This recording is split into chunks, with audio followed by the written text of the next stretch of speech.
I am your English grammar teacher, Anaya, and I am happy to welcome you once again to our learning journey with Nova Learn Books, an imprint of Mount Enlightenment International. Today we are going to learn about adjectives. Adjectives are words that describe or qualify nouns. They tell us what kind, which one, or how many. In this chapter, we will learn how adjectives are used, how they change into comparative and superlative degrees, and how they help us make our writing more clear and interesting. We will also explore synonyms, antonyms, similes, adjectival phrases, and relative clauses related to adjectives. Write a few sentences about your pet and underline the adjective in it. अपने पेट के विषय में कुछ sentence लिखिए और उसमें जो आप एडजेक्टिव यूज़ करेंगे उनको अंडरलाइन कीजिए. एडजेक्टिव क्या होते हैं? जो नाउन या प्रोनाउन को डिस्क्राइब करें, उनके विषय में और इन्फॉर्मेशन दे, वो एडजेक्टिव होते हैं. An adjective is a word that qualifies or modify a noun. It answer the question which or what kind है ये word asked of the noun, या किस तरह का. हेड तो काइंड कुछ नहीं है, व्हाट काइंड होगा. नाउन के विषय में व्हाट काइंड इस तरह के क्वेश्चंस का आंसर देते हैं. जैसे मतलब आप ये मानिए कि एडजेक्टिव वे शब्द होते हैं जो नाउन और प्रोनाउन को क्वालिफाई करते हैं, उनको डिस्क्राइब करते हैं, मॉडिफाई करते हैं. एन एंटरटेनिंग फिल्म, अब फिल्म को थोड़ा सा और उसके विषय में बताया. Entertaining film. A pleasant journey, what kind of film or what kind of journey. An adjective gives clarity to a sentence. Adjective sentence को क्लैरिटी देते हैं. The film was a success. It was a runaway success. It was an enormous success. Adjective usually occur between the determiner. Adjective determiner के बीच में, a and the some and the noun. The tiger could not spot the elusive deer anywhere. Noun के determiner के बीच में, the और dear है noun, उनके बीच में है एल्यूजिव. बिफोर द नाउन, जिस नाउन को वो डिस्क्राइब कर रहे हैं, जिस नाउन को वो मॉडिफाई कर रहे हैं, उससे पहले there were tall trees and lovely flower. After a linking verb is और हैज और an intransitive verb like seem. अब एडजेक्टिव और कहाँ आते हैं? एक लिंकिंग वर्ब के बाद, इज और हैज के बाद, या इंट्रांजिटिव वर्ब सीम के बाद, अपीयर और लुक के बाद. The tiger was disappointed. जो वाज है मतलब लिंकिंग वर्ब, उसके बाद आया है. The winner looked happy. Such adjective are called complements. इस तरह के एडजेक्टिव को जो इस तरह से यूज़ होते हैं, जो लिंकिंग वर्ब के बाद यूज़ होते हैं या इंट्रांजिटिव वर्ब के बाद आते हैं. अभी ये इंट्रांजिटिव वर्ब तो है ही. द टाइगर वॉज डिसअपॉइंटेड, इसमें ऑब्जेक्ट नहीं है. जिनमें ऑब्जेक्ट नहीं होता वो इंट्रांजिटिव वर्ब होती हैं, जिनमें ऑब्जेक्ट होता है वो ट्रांजिटिव वर्ब होती हैं. जो इंट्रांजिटिव वर्ब में एडजेक्टिव यूज होते हैं उनको कॉम्प्लीमेंट कहा जाता है. Now match the adjective is suitable noun. Suitable noun के साथ एडजेक्टिव को मैच कीजिए. एडजेक्टिव को अंडरलाइन कीजिए. Match the adjective with their synonymous. Adjective को उनके सिनोनिम्स से ऐड कीजिए, मतलब सेम मीनिंग वाले. जैसे फेमस का रिनाउंड, सेवंथ जो है. Forming adjective. एडजेक्टिव कैसे बनाते हैं? We can sometime make adjective by adding suffix like ful, less, like, Y, L Y, I H, I N, I C, A L, I V, R Y, able, tall and O U S. इनको add करके हम adjective बनाते हैं. जैसे care में add किया full, careful. Act verb है, active. Man noun है, mainly.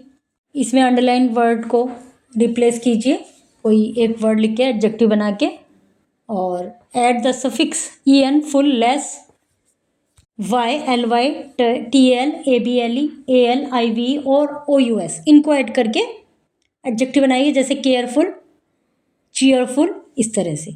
सिमलीज. We use similes in our writing to create image or word picture that make the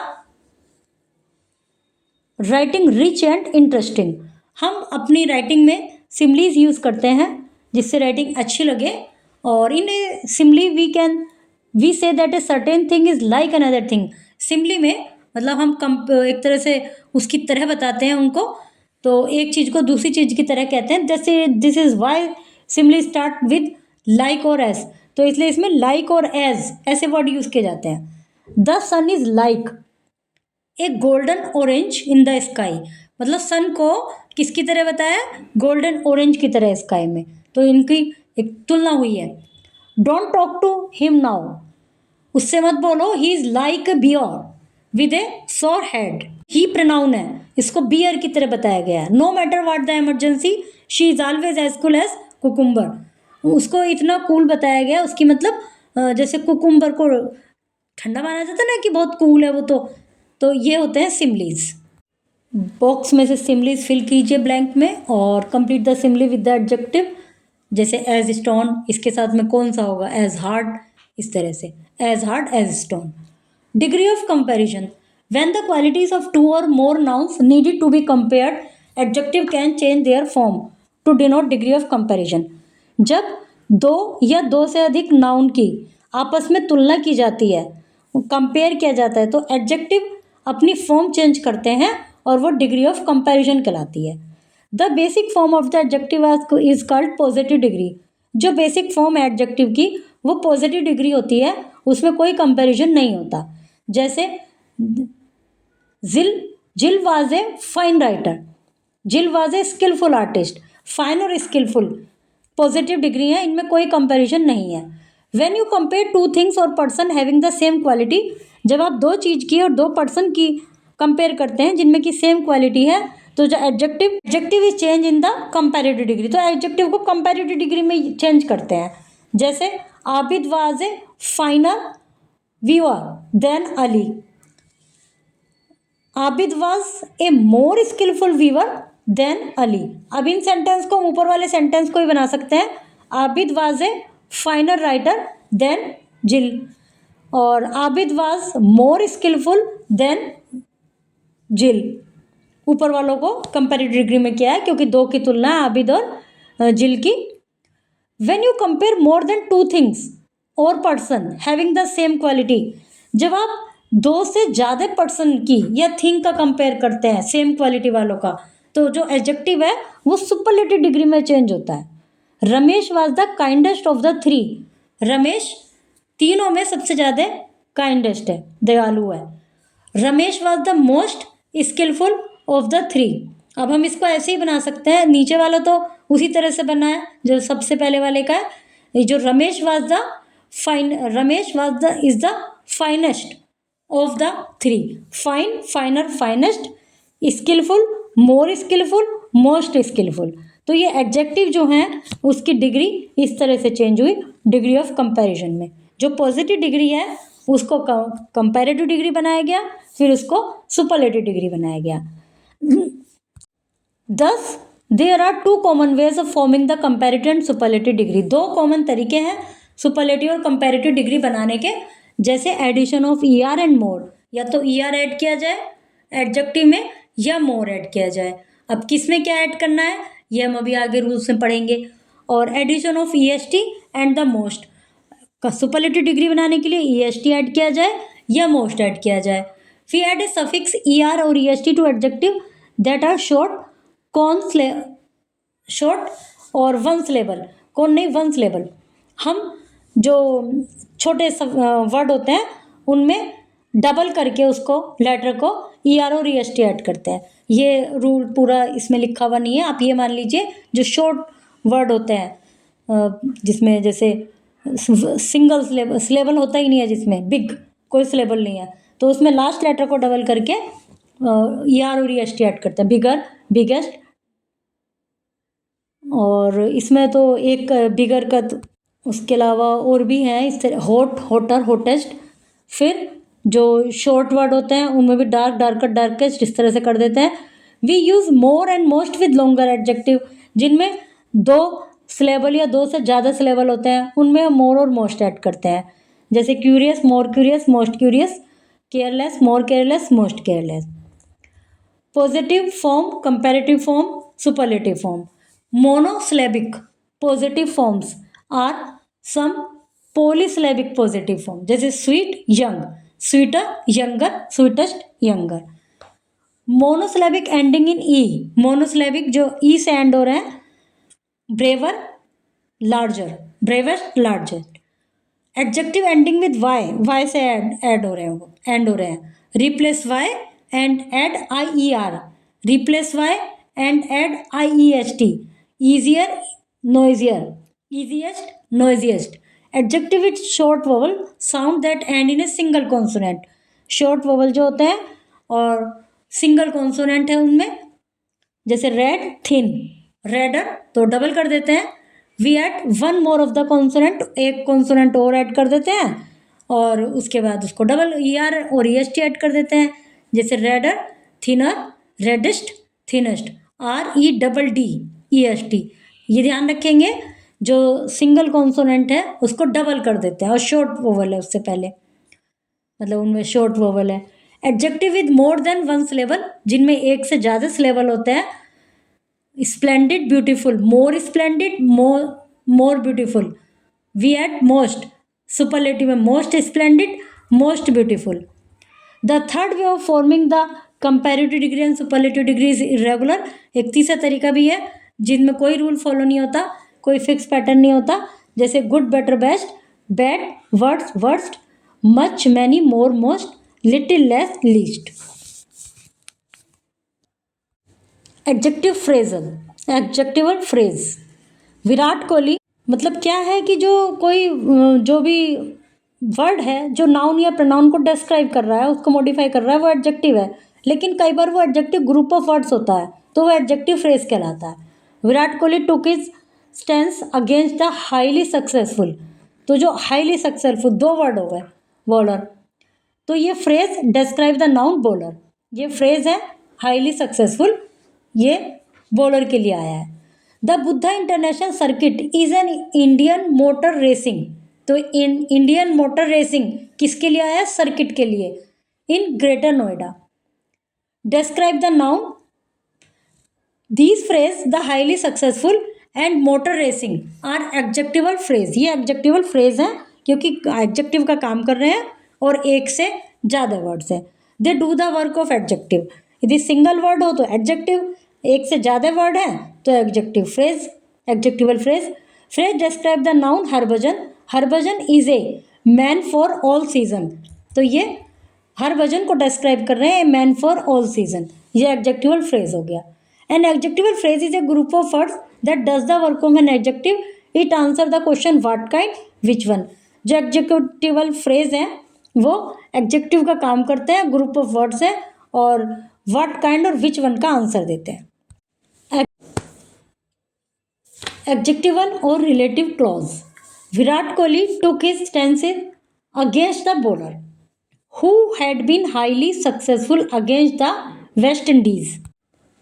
Second sentence is the Buddha International Circuit, which has been designed by world-renowned German architect and track designer Hermann Tilke, is 5.14 kilometers long. दोनों ही sentence में, जैसे कि हम जानते हैं कि phrase group of words होता है बट उसमें वर्ब नहीं होती. क्लोज जो होता है वो सेंटेंस का एक भाग होता है, एक पार्ट होता है, उसमें वर्ब भी होती है और सब्जेक्ट भी होता है कभी कभी, बट वर्ब होती है. और लेकिन क्लॉज डिपेंडेंट और इंडिपेंडेंट भी होते हैं, दोनों तरह से होते हैं क्लॉज. एडजेक्टिवल और रिलेटिव क्लॉज दोनों को एक ही कहा गया, मतलब या तो उसको एडजेक्टिवल क्लॉज कहा जाएगा या रिलेटिव क्लॉज कहा जाएगा. जो इस तरह के वर्ड्स हु, विच, इनसे जब दो सेंटेंस कंबाइंड होते हैं तो हम उन्हें कंजक्शन कहते हैं, उनको क्लॉज कहते हैं, जो जिसमें वो हु और विच यूज़ होते हैं, तो उनको ही एडजेक्टिवल क्लॉज कहा गया है. पहले वाले सेंटेंस में who had been highly successful, इसमें ये जो रेड से लिखा हुआ है ये रिलेटिव क्लॉज है और या इसको एडजेक्टिवल क्लॉज भी कह सकते हैं. और सेकंड में विच हैज़ बीन डिज़ाइन, ये रिलेटिव क्लॉज है या इसको एडजेक्टिवल क्लॉज भी कह सकते हैं. For an introduction to clause go to the chapter on sentence. जो क्लॉज का क्या है ये हम सेंटेंस वाले चैप्टर में पढ़ेंगे, लेकिन जनरल जो सेंस है वो ये है कि सेंटेंस में वर्ब, सब्जेक्ट सब होता है, सब्जेक्ट और वर्ब ये जरूरी होता है. फ्रेज में वर्ब नहीं होती बट ग्रुप ऑफ वर्ड्स होता है, उसका कुछ मीनिंग होता है बट कंप्लीट मीनिंग नहीं होता. क्लॉज में वर्ब होती है, कंप्लीट मीनिंग भी होता है कई बार और सेंटेंस का पार्ट होता है. बाकी क्लॉज के विषय में हम सेंटेंस वाले चैप्टर में पढ़ेंगे. Adjectival clause give you additional information about something. Adjective clause जो है वो हमें किसी चीज़ के विषय में एडिशनल इन्फॉर्मेशन देते हैं, मतलब वो अपने आप में पूरा है, उसके बिना भी सेंटेंस कंप्लीट है, लेकिन वो हमें एक एडजेक्टिवल मतलब एडिशनल इन्फॉर्मेशन देते हैं। Adjectival clause are also called relative clause, उनको रिलेटिव क्लॉज भी कहा जाता है। Relative clause are of two kind, दो प्रकार के होते हैं, डिफाइनिंग और non defining. And defining relative clause give essential defining information about a person of thing. The meaning of the sentence is incomplete without his information. जो defining relative clause होते हैं वो इंफॉर्मेशन ऐसी देते हैं पर्सन थिंग के विषय में जिसके बिना सेंटेंस इनकम्प्लीट होता है। जो डिफाइनिंग रिलेटिव क्लॉज होता है वो बिना कोमे के लिखा जाता है, मतलब वो सेंटेंस का एक एसेंशियल पार्ट होता है। अब ये एग्जांपल देखिए, the boy who answered the teacher's question is my cousin, the girl who has beautiful eyes is Elizabeth Jane sister. Non defining relative clause give additional information about a person और thing, person और thing के विषय में additional information देते हैं। The meaning of the sentence is incomplete, यहाँ पर लिखा है, but according to me here should be complete, मतलब सेंटेंस का मीनिंग उसके बिना भी कंप्लीट होता है विदाउट दिस इन्फॉर्मेशन। अब एग्जांपल देखिए, ऊपर वाले सेंटेंस में जो वर्ड है the boy who answered the teacher's question is my cousin, इसमें कुछ भी ऐसा नहीं है कि जिसको हम हटा देंगे तो सेंटेंस जब भी क्लियर होगा, सभी कुछ जरूरी है। The girl who has beautiful eyes is Elizabeth Jane sister, is Elizabeth Jane sister. तो ऊपर वाले सेंटेंस में कुछ भी नॉन डिफाइनिंग नहीं है, लेकिन नीचे वाले सेंटेंस को देखिए, my mother who is A doctor is a very kind hearted person. अब इसमें हु इज़ ए डॉक्टर जो है ये नॉन डिफाइनिंग रिलेटिव क्लॉज है, ये कोमा के साथ लिखा गया है। That separate the clause from the rest of the sentence, जो कि बाकी सेंटेंस से ये जो क्लॉज है इसके दोनों तरफ कोमा लग रहा है, माई मदर के बाद कोमा लग रहा है, हु इज़ ए डॉक्टर के बाद कोमा लग रहा है। यदि ये हट गया तो सेंटेंस बनेगा my mother is a very kind hearted person, तो सेंटेंस अपने आप में कंप्लीट है। I lent my laptop to Gurpreet, यहाँ तक सेंटेंस कंप्लीट है। Who is a close friend, जो कि एक क्लोज फ्रेंड है, यदि इसको हटा देते हैं तो सेंटेंस जब भी कंप्लीट है। तो दोनों में अंतर क्या है, रिलेटिव जो डिफाइनिंग रिलेटिव क्लॉज और नॉन डिफाइनिंग रिलेटिव क्लॉज, कि नॉन डिफाइनिंग रिलेटिव क्लॉज में एडिशनल इन्फॉर्मेशन मिलती है जिसके बिना भी सेंटेंस कंप्लीट होता है। डिफाइनिंग रिलेटिव क्लॉज में एसेंशियल इन्फॉर्मेशन मिलती है जिसके बिना सेंटेंस इनकम्प्लीट होता है। Relative clause about people begin with relative pronoun who whom whose, जो रिलेटिव क्लॉज हैं वो हु हुम से हु हुम हुज के लिए आते हैं। An anthropologist is a person who studies the origin and behaviour of humans, who से ज्वाइन किया इनको। Snow white had a step mother whom she was scared of. This is the teacher whose daughter is in my class. Relative clause about things or animal, जो things और animal के लिए आते हैं उसमें which, that और whose आता है। I have an atlas which was printed in 1965. There are number of birds that don't fly. Prumus has published a book whose author is my father's friend. तो इसमें हमने क्या देखा कि who, whom, whose पर्सन के लिए आते हैं रिलेटिव प्रोनाउन के रूप में, और विच, दैट, हुज ये हुज ऑब्जेक्ट में भी आता है, पर्सन और थिंग दोनों के लिए आता है ऑब्जेक्टिव केस में।